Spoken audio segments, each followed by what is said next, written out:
Hi everyone, welcome back to my channel. So today's video is me showing you how I would infill my nails with acrylic. These acrylics have been on for about 5 weeks, which I would never normally leave my acrylics on for this long. But to be honest, I can't be bothered to infill them, if I'm being honest. I've had mocks at school, so that's why I've been lazy and I've been absolutely shattered. So just excuse that. I'd normally leave them on for about 3 weeks. So here is me using an e-file or a nail drill to file off the colour. And I mean, part of the acrylic will come off just because that's what happens, but I'll be putting more acrylic on later. So what you want to be doing here is making sure that you've got all the colour off and filing down the little bump of acrylic and natural nail. And you'll of course want to do that with every single nail. We file down the bump as well just to make it easier to apply acrylic to the natural nail, to blend the acrylic and the acrylic that's already there. And using an e-file is just a quick way of doing it. You can use a hand file, but I just chose to use an e-file because I think it's just a lot easier and a lot quicker. But that's completely up for you. And also, if you don't have an e-file, I got mine from Amazon. It was £35, and if you're wanting to purchase an e-file, look on Amazon. There's loads to choose from. They're so worth it. But if you're happy with hand filing, go for it. So here are the nails with no colour on. And now we're going to be reshaping the acrylic. This is just because when you are filing down the colour, you might accidentally just misshape them a bit. So that's one reason. And also because you've already had these acrylics on for more than 3 weeks, using them, and I mean like using them as in just in everyday use, you'll make the edges not as sharp, and yeah, you get the idea.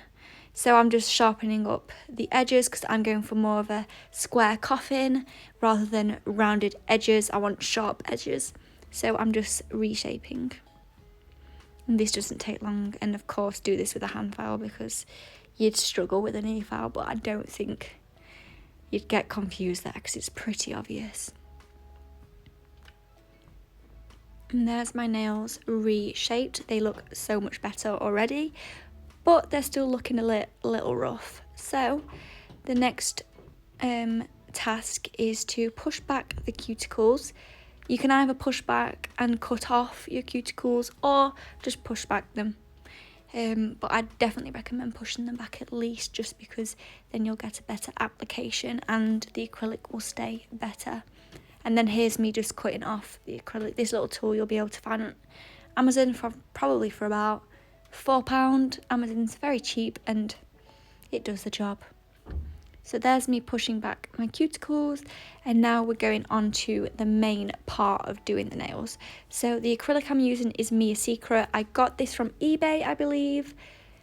Just look on there, you'll find it. And then the dehydrator I'm using is Mia Secret, again, the extra bond. There's my Dappen dish, and the brush I'm using, I got this from Amazon for about £12.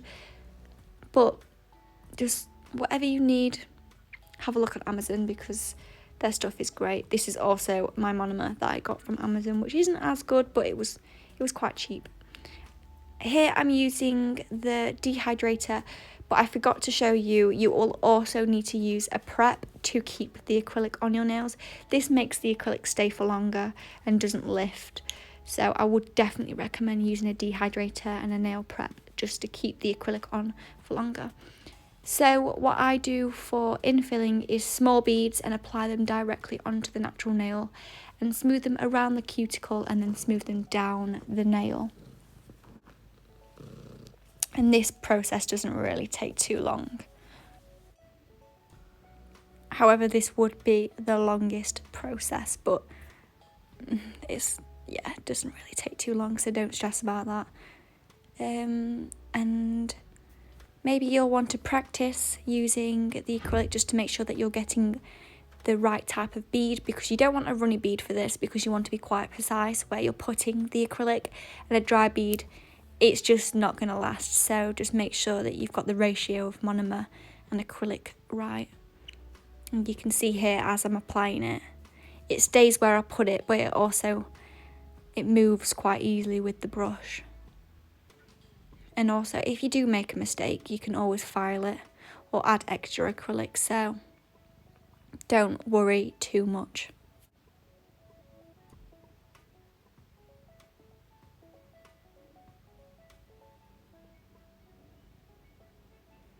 And again, doing it to another nail, just to show you really what I'm doing, just because this is the main part, so I really want you to see. I mean, it's very easy and you won't get stuck as long as you've got all the products. Here you can see that I accidentally get a bit on my skin, but it wipes off pretty easy because I didn't let it dry.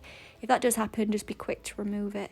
And also, as you can see here, I'm really cleaning my brush in between each finger because you do not want acrylic to dry between each application on the nails, because it will ruin your brush and you will not be able to get the dry acrylic out of the brush. That's one thing I learned the hard way, and now I know that you guys can just learn from our mistakes. So make sure you really clean the brush, and that means dipping it in the monomer and wiping it on the paper towel. And if you are wondering, yes, I do my right hand with my left hand. Somehow I've managed to get quite skilled in doing my right hand using my left hand, which is not my dominant hand at all, but you'll also get used to it if you're just beginning to do your own nails.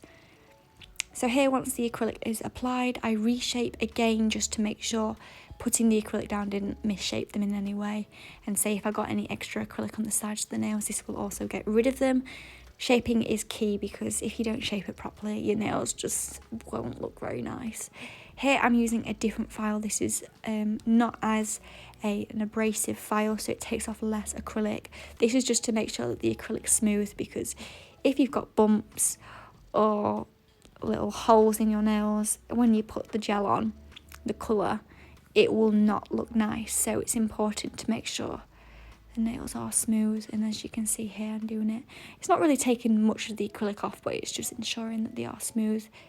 And doing it around the cuticles makes the nails look so professional.